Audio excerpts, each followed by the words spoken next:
하나님께서 오늘 우리에게 주시는 말씀은 누가복음 6장 46절에서 49절 말씀입니다. 누가복음 6장 46절에서 49절 말씀을 함께 교독하겠습니다. 너희는 나를 불러 주여 주여 하면서도 어찌하여 내가 말하는 것을 행하지 아니하느냐?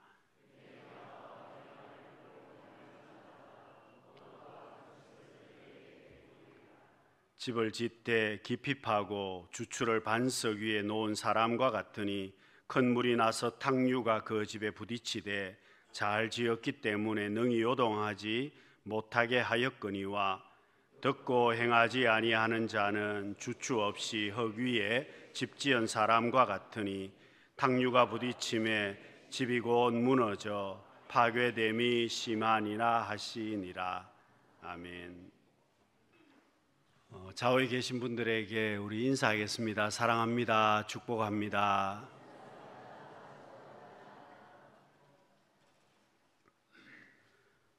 여러분, 우리 인생은 연습이 전혀 없습니다. 연습이 없는 한 번의 인생입니다. 과거로 돌아갈 수도 없습니다. 여러분, 더구나 우리의 삶은 선택을 잘해야 되는 것이, 선택을 잘해야 복된 인생을 살 수 있습니다. 여러분, 특별히 예수님께서 나를 위하여 십자가를 지시고 부활하심을 통해서 우리에게 구원의 길을 열어주셨습니다. 여러분, 부모님을 통해서 우리에게 생명을 주시고 이 땅에서 살게 해주셨습니다. 그렇기 때문에 우리 인생을 헛되게 살 수는 없다는 겁니다. 여러분, 불안 폭정 사회란 책에서 워싱턴 포스트 기자가 지적을 하고 있고 기록을 하고 있는 것은 한국인들이 일 중독이라는 겁니다. 일 중독이고 자녀 교육하는데 거의 중독 수준이라는 겁니다. 일에 목숨을 걸고 있고 자녀 교육하는데 올인을 해서 모든 것을 다 투자한다는 겁니다. 그런데 왜 그렇게 하느냐? 이유가 뭐냐? 불안 때문에 그렇다는 겁니다. 경쟁에서 뒤처지지 않기 위해서 열심히 일한다는 겁니다. 밤낮 없이 일을 한다는 것이고, 자녀들이 사회에서 잘 살아갈 수 있도록 경쟁에서 뒤처지지 않도록 하기 위해서 부모가 그 자녀들에게 교육에 올인을 한다는 겁니다. 이유가 뭐냐? 경쟁도 심하지만 뒤처질까 봐 불안함이 많다는 겁니다. 여러분, 계절은 봄이 왔습니다마는 사실 오늘 우리의 삶은 정치적으로도 불안하고 경제적으로도 상황이 어렵다고들 말씀합니다. 정치 경제뿐만 아니라 사회적으로도 여러분, 우리가 부유하게 살고는 있지만 우리의 삶이 편안하지 않습니다. 여러분, 심각한 문제는 개인적으로도 자신이 불행하다고 생각하시는 분들이 많다는 겁니다. 여러분, 엘리야에게도 이런 모습이 있었습니다. 엘리야가 어떤 사람입니까? 보통 사람이 아니었습니다. 하나님께서 엘리야에게 엄청난 은혜를 주셨기 때문에 여러분, 바알과 아세라 선지자 850명을 상대해서 하늘에서 불이 내려와서 제단을 불태웠습니다. 그것뿐만 아니지 않습니까? 850명을 기손 시내로 데려다가 깨끗하게 다 정리를 했습니다. 우상의 선지자들을 다 죽였습니다. 그것뿐만 아니라 3년 6개월 동안 비가 내리지 않았는데 엘리야가 기도함을 통해서 하늘 문을 하나님께서 여시고 비를 내려주셨습니다. 여러분, 이런 사람이 엘리야였습니다. 그런데 그도 하나님 앞에 자기 생명을 거두어 달라고 할 정도로 연약한 사람이었다는 겁니다. 여러분, 엘리야가 이런 사람이었는데 오늘 우리들은 어떻습니까? 여러분, 우리들은 말할 필요가 없습니다. 열왕기상 18장이나 19장에서 보면 엘리야는 자기가 혼자 남았다고 이야기를 합니다. 여러분, 엘리야의 모습을 보면 사역을 열심히 하다 보니까 탈진 상태가 되었습니다. 건강상으로도 문제가 왔고 또 정신적으로도 피곤합니다. 불안해졌습니다. 이세벨이 엘리야를 죽이겠다고 선언했을 때에 엘리야가 낙심하고 지쳐서 광야로 도망을 가게 됩니다. 로뎀나무 아래에서 하나님 앞에 내 생명을 거두어 달라고 요청을 하게 됩니다. 여러분, 사실 엘리야도 보면 자기 생명을 하나님 앞에 거두어 달라고 떼를 쓸 것이 아니라 여러분, 이세벨에게 가면 금방 죽을 수도 있습니다. 그런데 하나님 앞에 엘리야가 떼를 쓰고 있는 이유가 무엇이겠습니까? 그도 사람이고 연약한 인생이라는 겁니다. 여러분, 자기의 형편을 보고 낙심하고 불안하고 우울해졌습니다. 생명을 거두어 달라고 할 정도로 엘리야의 삶이 완전히 지쳐버렸습니다. 여러분, 엘리야만 그런 것이 아니라 오늘 우리들도 똑같습니다.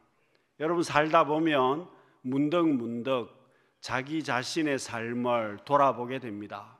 여러분, 자기의 연약한 모습을 돌아보게 됩니다.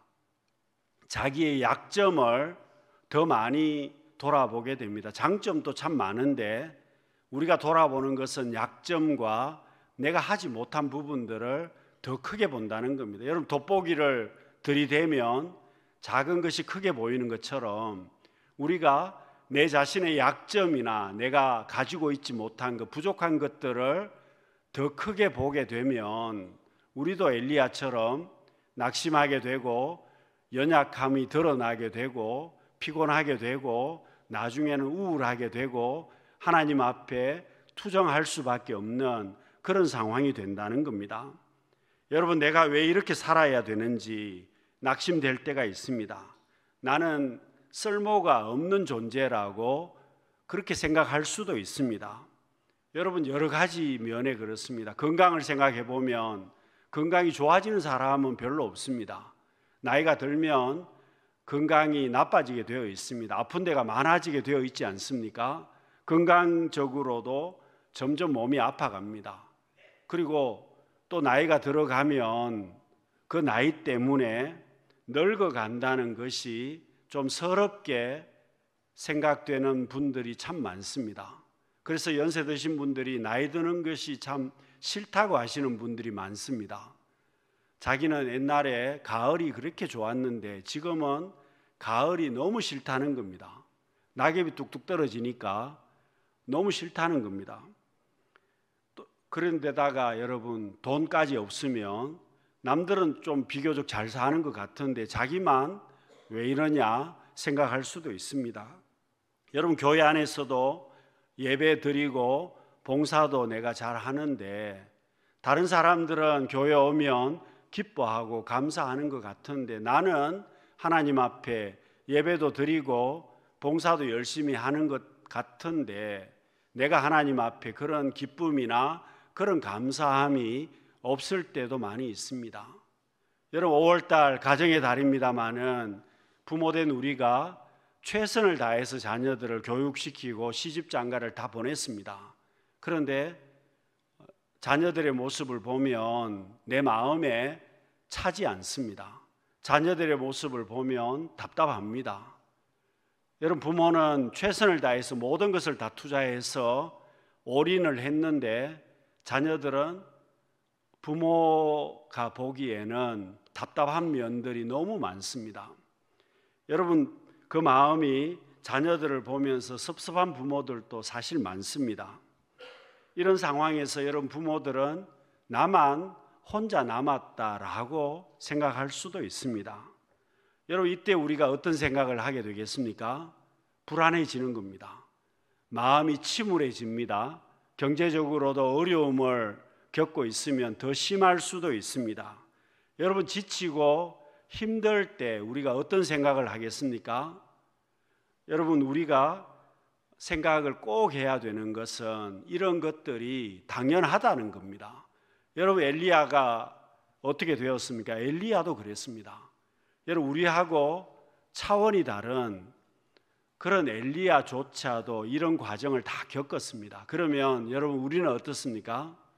당연하다고 생각을 해야 됩니다. 엘리야도 겪었는데 내가 여러분 엘리야보다 뛰어나지도 못한데 이런 것을 겪지 않겠습니까?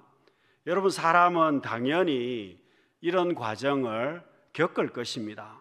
힘들고 어렵고 불안하고 우울한 세대입니다마는, 그러면 여러분, 우리가 어떻게 살아야 되겠습니까? 그럼에도 불구하고 우리는 말씀대로 살아야 한다는 겁니다. 시대는 불안하고 정치적으로, 사회적으로, 경제적으로 우울한 그런 부분들이 정말 많습니다마는, 그럼에도 불구하고 우리는 말씀 붙들고 살아야 되는 사람들입니다. 여러분, 본문 49절 말씀을 보시면은요, 이렇게 말씀합니다. 듣고 행하지 아니하는 자는 주추 없이 허귀에 집 지은 사람과 같으니 탕류가 부딪힘에 집이 곧 무너져 파괴됨이 심하니라 하시니라.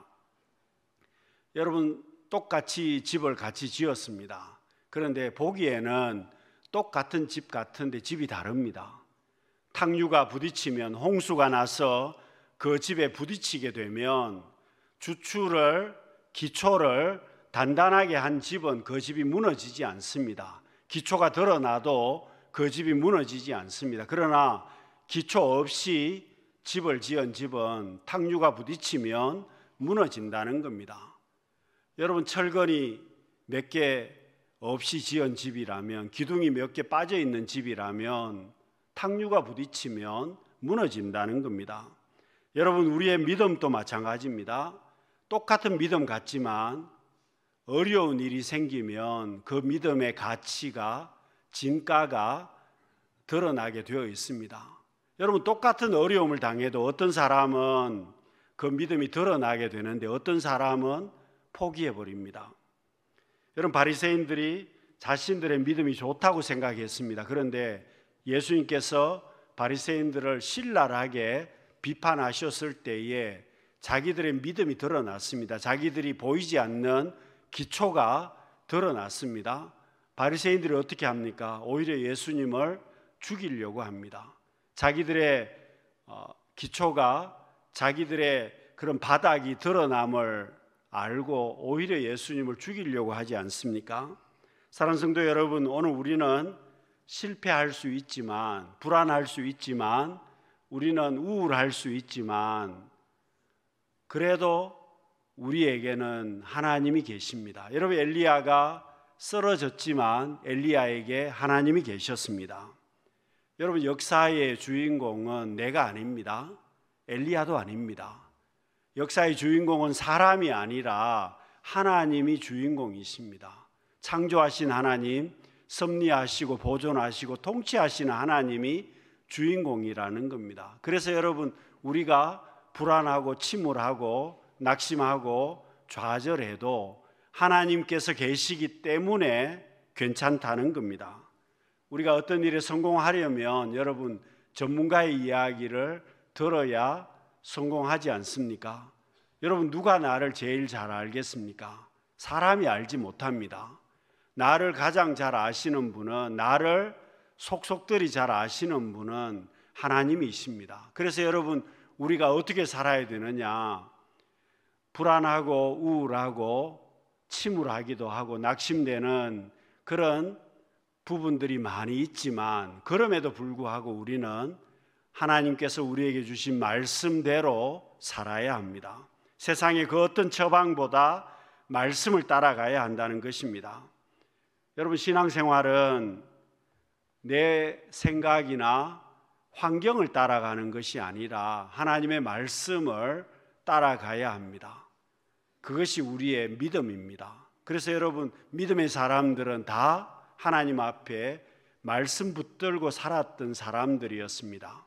노아는 말씀 붙들고 방주를 짓지 않습니까? 아브라함은 말할 필요도 없습니다.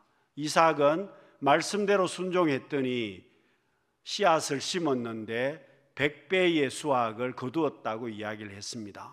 농사 지었는데 100배의 소출이 나왔다는 겁니다. 이스라엘 백성들은 여리고성을 말씀의 순종함을 통해서 여리고성이 무너지고 그 성을 차지하게 되었습니다.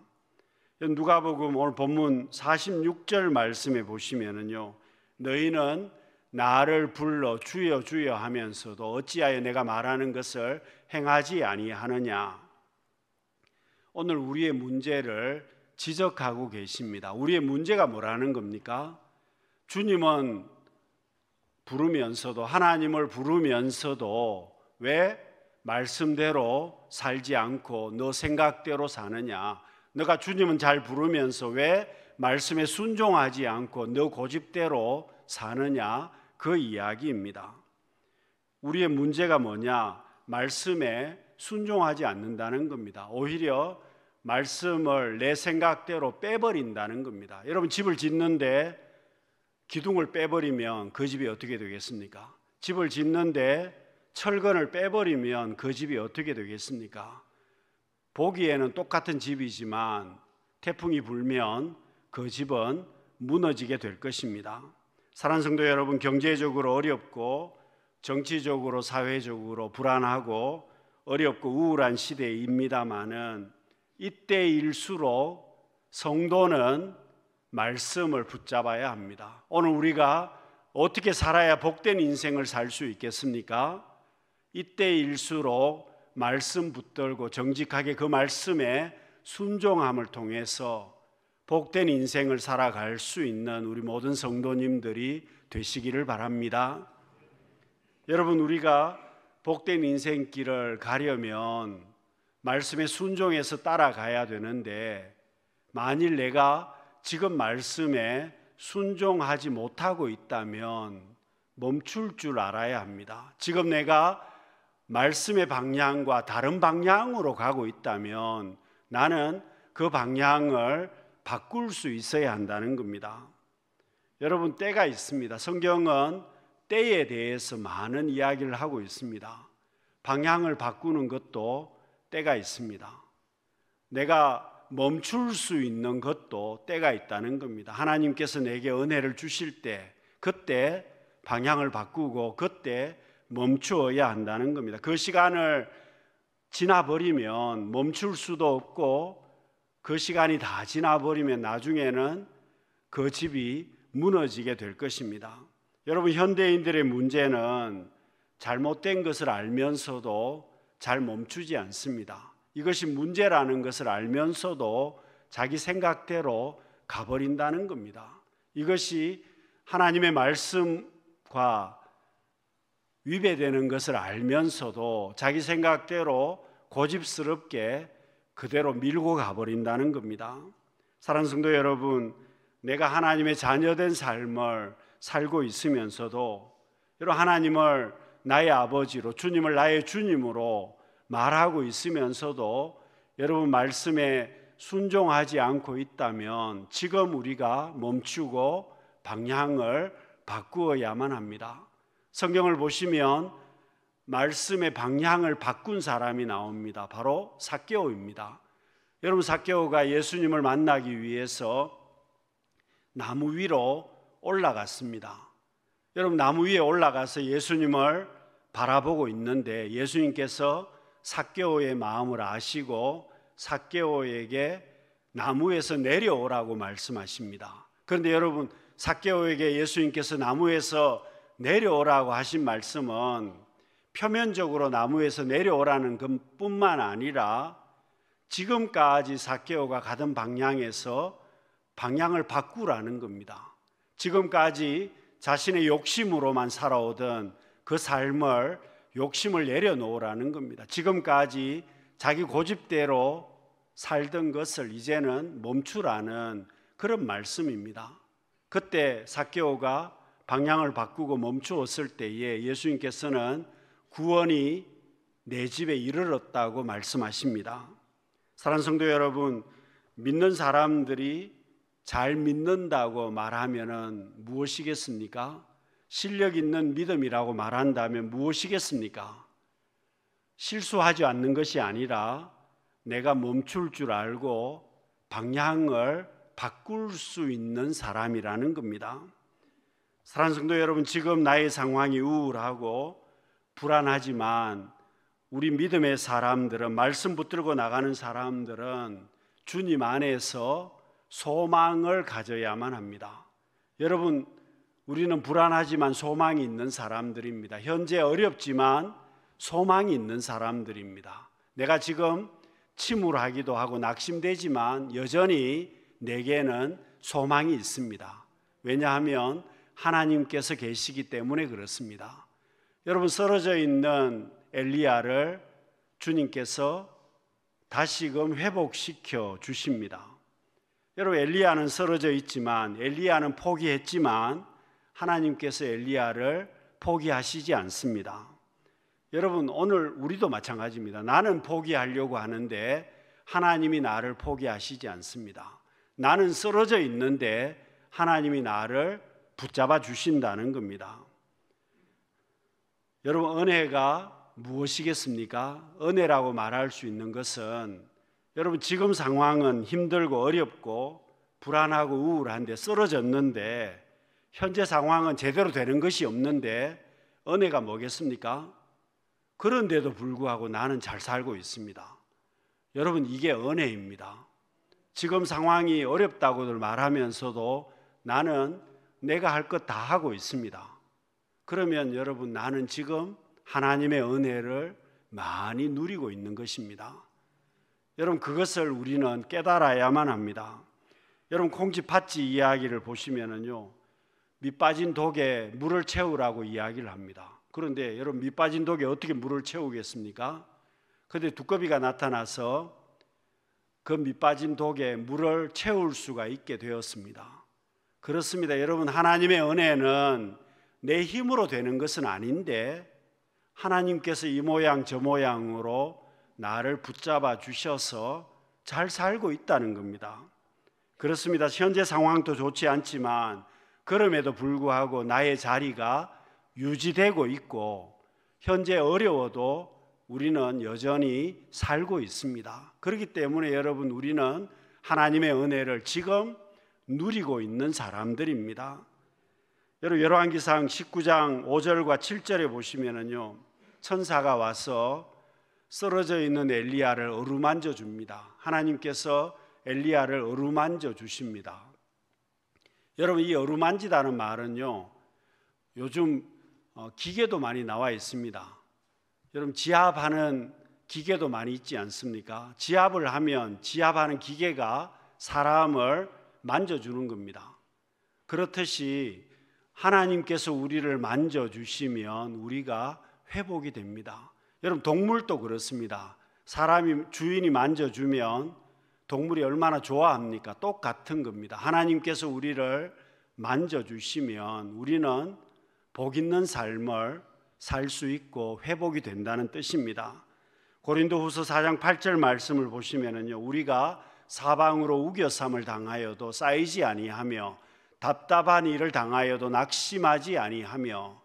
오늘 우리가 어떤 존재라는 겁니까? 사탄이 아무리 우리를 우겨사고 우리를 핍박해도 하나님께서 나를 붙들고 계시기 때문에 우리는 넘어질 수 없는 사람이라는 겁니다. 넘어지더라도, 쓰러지더라도 하나님께서 우리를 회복시켜 주십니다.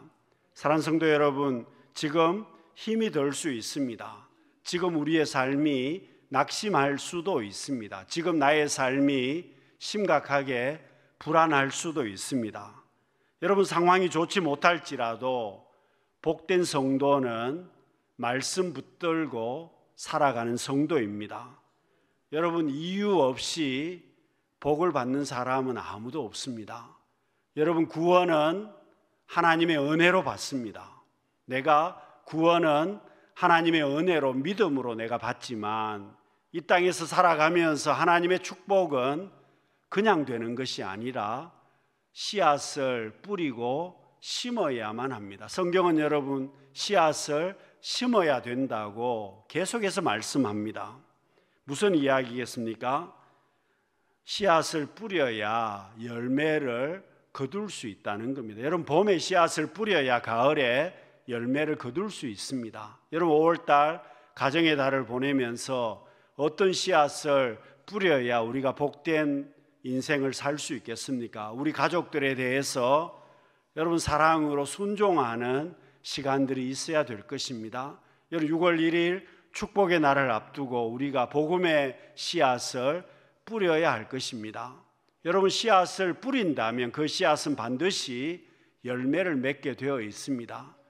여러분 지하 주차장 입구에 보시면은요 토종 나리꽃이 있습니다. 지금 아직 꽃이 피지 않았는데 몇 년 전에 씨앗이 하나 떨어져서 그 나리가 작게 피어서 꽃을 피웠습니다. 그런데 여러분 올해는요 보시면은 나리 꽃대가 엄청나게 많이 나왔습니다.